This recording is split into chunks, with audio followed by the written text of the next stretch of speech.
뭉치는 쪽으로 방향을 왜냐면 문재인 정부 때 똘똘한 채 그렇죠, 예. 이야기가 많이 나왔으니까 이제 잔상이 아직도 많이 남아있지 않습니까? 그럼 이걸 좀 이렇게 줄여나가서 그렇게 상급지로 가는 게 맞을까요, 이번엔? 일단은 저는 그 방향이 이번 이재명 정권 때는 맞다고 봐요. 이재명의 다주택자한테 모르겠어요. 이제 나중에 어떤 마음이 병든 사실 워낙에 알 수 없는 분이잖아요. 네.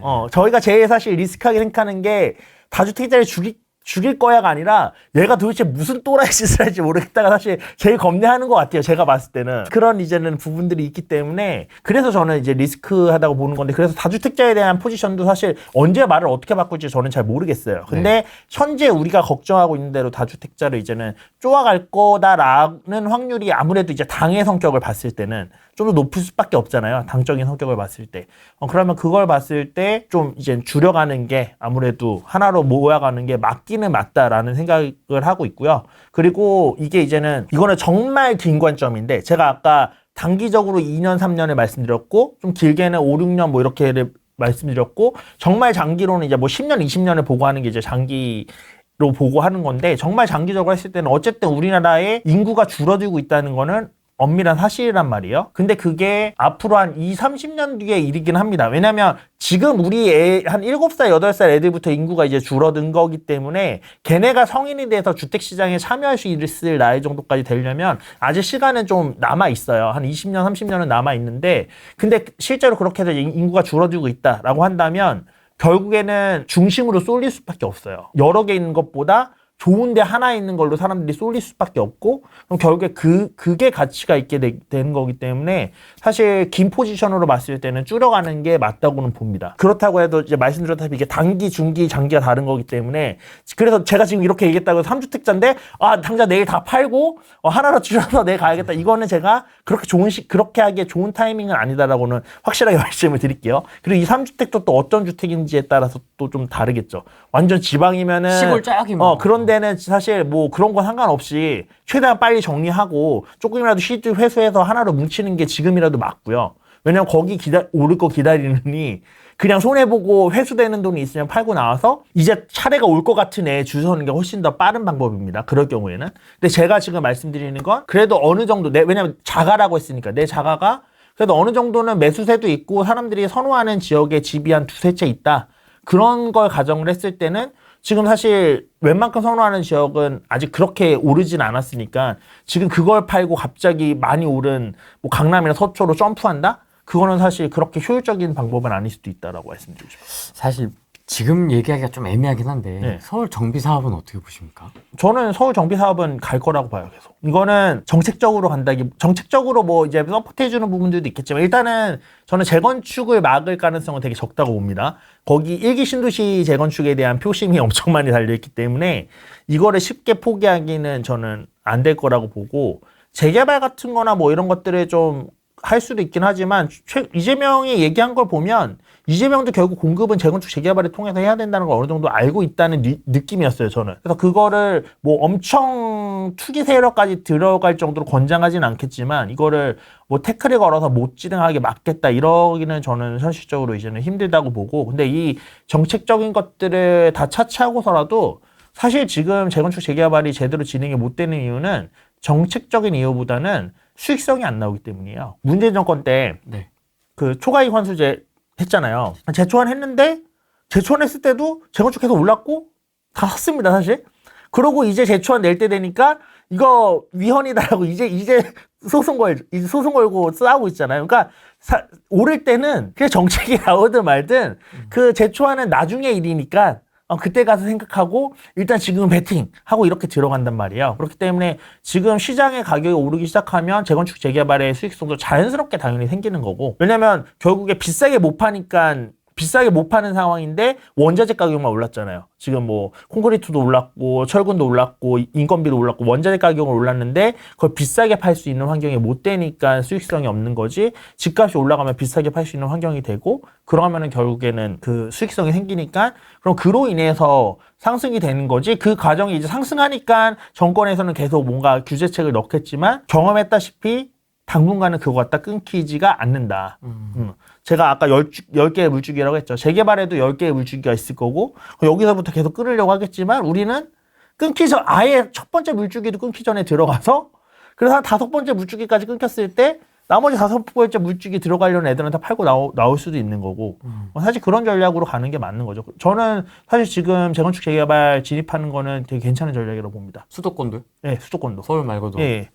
다만 이제 너무 프리미엄이 많이 낀 데는 피해야겠죠. 근데 단계상 지금 재건축도 서초나 이런 데 위주의 재건축들이 많이 올랐고 네. 사실 여의도? 뭐 부천이나 아니 그러니까 여의도까지 아니라 부천이나 이런 데 얘기하기 그렇지만 부천도 나름 일기 신도시 있는 데인데 재건축 지역 때 그렇게 많이 안 올랐고요. 뭐 거기는 회복했다고 보기도 조금 어려운 수준이고 그리고 분당 같은 경우는 이제 최근에 많이 그래도 회복했긴 했지만 그에 비해 평촌도 재건축 지역들이 별로 지금 일기 신도시 오히려 선도 지역 나오고 발표된 다음에 잠깐 시끄럽고 그 다음에 완전 조용했어요. 물론 이제 조금씩 잠수함처럼 밑바닥에서 오르고 있기는 그 수면 밑에서 오르고 있기는 하지만 아직 그렇게 막 관심을 크게 받지는 않았거든요.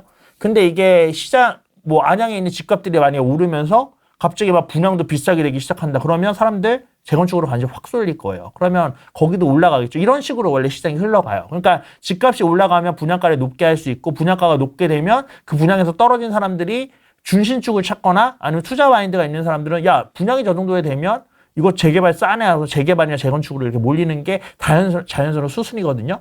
근데 아직 분양가가 높게 때렸을 때 분양되는 상황이 아니잖아요. 근데 집값은 오르고 있는 게 맞잖아요. 지금 퍼지는 것도 맞고. 집값이 오르고 이게 퍼지기 시작하면 그 다음 단계가 분양가가 올라가는 거고 그 다음 단계가 재개발, 재건축이에요. 그러면 저희가 10개의 물주기 중에 하나도 안 막혔을 때 먼저 들어갔다가 5개의 물주기가 막혔을 때 털고 나오자라는 전략을 쓴다고 하면 지금이 들어가기 나쁘지 않은 시기죠. 거의 대다수 일반인 기준으로 보면 신축 새 아파트에만 포커스가 지금 맞춰져 있으니까.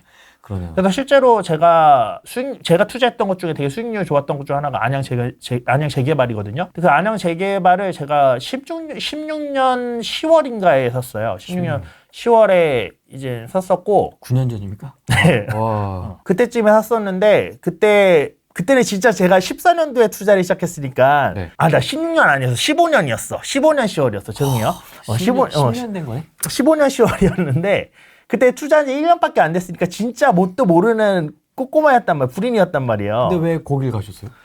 거기가 제가 이제 그때는 은행원이었거든요. 아직. 근데 거기 이제 저한테 많이 오시는 부동산 사장님이 여기가 재개발이 될 거라는 거예요. 곧. 네. 재개발이 될 것 같다는 거야. 네. 그래서 그래요? 그런데 입지가 제가 봤을 때 뭐 그렇게 좋아 보이는 줄 알았는데 그때는 어쨌든 그때 15년도에 제 목표가 월에 한 채씩 사자였는데 뭘 사야지 하고 고민하던 순간이 그런 시기였는데 사장님이 그 얘기를 하니까 뭔가 저거 괜찮은 건가 싶은 생각이 든 거예요. 근데 되게 웃겼던 게 뭐냐면 제가 정말 부동산을 모르니까 재개발 투자를 하면서 그 부동산 사장님한테 사장님 저 갭 투자하고 싶은데 갭 작은 걸로 좀 찾아주세요라고 얘기를 한 거예요. 재개발 투자인데. 근데 또 되게 웃기게 사장님이 진짜 3천짜리 갭을 찾아서 주셨어, 재개발을. 피 포함? 네, 피 포함. 와. 3천짜리 갭, 그러니까 매매가랑 전세가랑 3천밖에 차이 안 나는 거고, 요게 6개월이면 갱신을 하는데 1,000만 원을 올려받을 수 있어서, 그럼 투자금 2천으로 잡을 수 있는 물건이었어요, 6개월 뒤면. 그래서 그 정도면은, 괜찮은 것 같아서 할게요 하고 했어요. 근데 제가 이제 그 계약금 넣고 잔금 치렀던 날이 어떤 날이었냐면 추진위원회 설립됐던 날이었어. 추진위원회 설립 경축 플랜카드 붙었던 날 제가 잔금을 치렀거든요. 그거 완전 초창기였던 거예요, 재개발. 근데 이미 지르고 나니까 너무 걱정이 되는 거야. 재개발 뭐 검색해보면 이제 뭐 재개발 10년 걸린다 막 이런 얘기들도 있고 그러잖아요. 그래서 제가 너무 걱정돼서 야, 이미 어쨌든 계약금을 들어가고 잔금까지 치렀으니까 이건 어쩔 수 없는 거고 좀 이제라도 공부를 해보자 해서 책을 찾아봤어요. 교보문고에 책을 검색해봤는데 진짜 재개발 책이 딱 2권 떴었어요. 재개발로 검색하니까. 2개 떴었는데 그 중에 한 권은 그때 2015년 당시에 2008년도에 발행된 책이었고 그리고 너무 오래돼서 패스. 그리고 2015년도에 발행하는 책이 있었는데 그래서 그걸 샀는데 봤더니 법령집 짜집기 한 거였어요. 내용이 아무것도 없는. 그래서 그때 당시에 진짜 그 정도로 재개발에 대해서 사람들이 아무도 관심을 안 갖고 책도 안 나오고 이런 식이었거든요. 근데 그게 지금 입주했어요. 올해 입주를 했고요.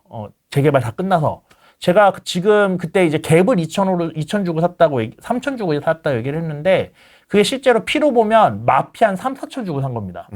마피 3, 4천 주고 샀던 거고 제가 조합원 분양가가 4억 정도였으니까 25평이 거기서 이제 마피 한 2, 3천 정도 하면 게다가 지금 또 돈이 더 많이 남아서 2천만 원 정도 더 추가로 준다고 그러거든요. 한 마피 5천 정도 되잖아요. 그러면 제가 한 3억 5천 정도에 산 거예요. 근데 거기가 지금 가격이 9억 7천이가 돼요. 매물가가. 그러니까 이렇게 미리 저는 이제 사실 운이 좋았던 걸 정말 몰랐으니까. 근데 저는 지금 왜 미리 선진입해야 되는지를 여기서는 후랭TV에서 말씀을 드리잖아요. 제가 이런 경험을 했었고, 이런 식으로 시장이 흘러가는 걸 봤기 때문에 제가 말씀드리는 거예요. 그래서 제가 이제는 이런 시장의 흐름에 대해서 조금 그래도 눈을 뜨게 된 게 그 다음에나 2016년 여름 좀 지나서거든요. 근데 그때쯤에 그래서 제가 무슨 얘기를 했었냐면, 그때 서울 재건축이 그때 이제는 한참 이제 좀 입질이 들어오고 있었어요. 그래서 서울 재건축이 지금 뜨기 시작하니까 돈이 좀 있으신 분들은 그때는 서울도 1, 2억이면 갭 투자가 가능했으니까 전세 끼고 투자 가능했으니까 그래서 시드가 1, 2억 있으면 그냥 서울에 좋은 집을 사고 만약에 시드가 2, 3천 뭐 이 정도밖에 없다 그러면 인천에 수없이 나와 있는 경매 물건 중에 재개발 지역으로 지정돼 있는 물건을 사라. 그 낙찰 받아라. 왜냐하면 그때 재개발 지역으로 지정돼 있는 인천 빌라 가격이나 재개발 지역이랑 아무 상관없는 인천 빌라 가격이랑 똑같았어요. 똑같은 연식이나 뭐 이런 걸 감안했을 때 가격이 똑같았어요. 그러면 재개발 구역 지정하는 게 얼마나 힘든지 저희는 이제 알잖아요. 근데 그게 지정됐는데도 프리미엄이 아무것도 없다는 소리는 저평가됐다는 소리거든요. 그리고 서울이 재건축이 뜨거우면 서울의 재개발이 뜨거워질 거고 서울의 재개발이 뜨거우면 이제 서울 인근에 있는 경기도의 재건축 재개발이 뜨거워질 거고 그게 뜨거워지면 인천 쪽까지도 당연히 다 퍼질 거였단 말이에요. 그래서 16년도에 얘기를 했었는데 이제 뭐 한 20년도에만 투자하셨던 분들이시라도 아시겠지만 인천 재개발이 얼마나 뜨거웠는지 아시죠? 장난 아니었죠. 장난 아니었죠. 2020년도에. 그러니까 그렇게 흘러간다고요. 근데 지금 후랭님도 재건축 재개발 괜찮은가요? 지금 어떻게 보세요라고 물어보실 정도로 사람들의 인식이 안 좋잖아요. 왜냐면 지금 아무도 재개발 얘기를 안 하거든요. 근데 그 흐름은 온다고요. 그러면 지금이 선점해야 되는 시킨 거죠, 사실은. 진짜 수익률이 진짜 이건 어마무시했죠. 어마무시합니다. 지금 뭐 주식도 아니고. 와. 그리고 더 신기한 거는 아직도 갖고 있다는. 거기 2개 했어요. 아, 똑같은 거를? 네. 아니 근데 이때 3천 주고 산 건데 또 했어요, 하나를? 하나를 제가 3천 주고 몇 개월 있다가 이거 한번 후레이티브에서 얘기했던 것 같은데 몇 개월 있다가 물건이 사장님이 하나가 더 나왔다고 연락을 줬어요. 근데 그때 이미 한 4천 정도 올랐을 때였거든요. 사장님 갭 작아요? 4천 정도 올랐을 때였는데 물건이 하나 더 나왔다고 얘기를 해줬단 말이에요. 네. 그래서 제가 이제는 더 하고 싶은데 저도 이제는 어쨌든 그때 당시에 투자 원칙이 어느 정도 시드는 남겨놓자였어가지고 그것까지 써서 하기는 좀 그런 거야. 그래서 주변에 제가 은행 일 하다 말고 한 20명한테 연락을 돌렸어요. 이거 내가 한 거고 지금 4천 정도 올랐는데 4천 오르기 전 가격으로 나왔다. 와. 그러니까 이거 지금 사서 바로 뭐 한두 달 뒤에만 팔아도 4, 5천 원 남는 거니까 할래라고 제가 그때 당시에 이제 투자 커뮤니티에서 알던 사람이랑 원래 친했던 친구들한테 다 돌렸는데 아무도 안 하겠다는 거야. 왜 나한테는 연락이 안 왔지? 그때 몰랐잖아요. 그때 몰랐잖아요. 근데 15년도라니까. 그래서 그렇게 이제는 돌리고 나서 생각 너무 아까운 거야. 그래가지고 그러면은 동생 명의로 사야겠다. 그래서 동생한테 사라고 그래야겠다. 그래서 이제 동생 명의 통해서 동생한테 이제 대출 이빠이 땡기라고 해서 동생은 신용대출이랑 담보대출로 해서 투자금 하나도 없이 샀어요. 그냥 그리고 월세로 이자 내고. 그래서 그런 구조로 해서 이제 동생 앞으로 하나 해줬었죠. 와, 앞에 초반 투자가 장난 아니네요. 장난 진짜. 아니었죠. 1, 2년 차 때 이렇게 했는데 이게 퍼포먼스가 이렇게 나오면. 그냥 운이 좋았어. 그 시기가 좋은 거야. 그래서 제가 계속 얘기하는 게 제가 지금 아무리 많이 알고 있어도 안 좋은 시장에 투자하면 돈 못 벌어요. 그러니까 제가 항상 얘기하는 게 제일 중요한 건 시기다. 그리고 그 시기를 언제가 좋은 시기인지 알 수 있는 그 눈이 중요한 거지 사실 어떤 물건이 좋은지를 보는 눈은 그 다음이에요. 제가 그때 보는 눈이 좋았겠어요. 투자 시작한 지 1년밖에 안 된 사람이. 근데 그때 했던 것마다 다 터졌어요. 제가 그때 15년도 했던 용인 아파트 하나를 샀었거든요. GTX A 들어온다는데 구성역 있는 쪽에. 일반. 네, 일반 아파트를 샀었는데 그때 3억 2천 얼마에 원래 사기로 했는데 그 사람이 올려가지고 3억 3천 얼마인가 샀어요. 근데 그것도 한 3, 4년 있다가 제가 팔 때 이미 6억인가 7억 주고 팔았었고요. 명확히 기억이 안 나는데 최소 6억 이상 주고 팔았고 그 다음에 그게 지금 10억이 넘었어요. 저 팔고 나서 사실 좀 더 가지고 있을까 후회했는데 그러니까 그때 시기에 샀으면 사실 뭘 사든 다 올랐다는 거죠. 지금 투자한 지 오래되신 분들은 다 아실 거예요. 그때 샀으면 그냥 뭘 사든지 올랐고 20년도에 사신 분들은 좀 잘 샀어야지만 지금 괜찮은 거고 22년도에 사셨던 분들은 뭘 샀어도 다 떨어졌을 거예요. 그렇죠. 그러면 사실 뭘 고르는가보다 중요한 건 뭘 고르는가는 점점 시장이 많이 상승했을수록 떨어져도 덜 떨어지고 조금이라도 더 먹을 수 있는 걸 사야 되니까 뭘 고르는 게 중요해지는 거고, 사실 지금 시점은 뭘 사는가 보다는 그냥 사는 게 더 중요한 시점이 아닌가라고 생각을 합니다. 이거 엄청 공감이 됩니다. 예. 지난 저도 8년간 유튜브를 하면서 어쨌든 이 바닥에 몸을 담고 그렇죠, 예. 있었지 않습니까? 진짜 이게 중요한 것 같아요. 뭐 어떤 기술이나 뭐 이런 거는 두 번째 얘기고 맞아요. 이게 지금 시기냐 들어갈 자리냐 아니냐 맞아요, 예. 이게 지금 보는 게 그래서 제일, 시류를 파악하는 게 저는 제일 중요한 것 같습니다. 이거 타는 예, 게 예. 진짜 중요한 것 같아요.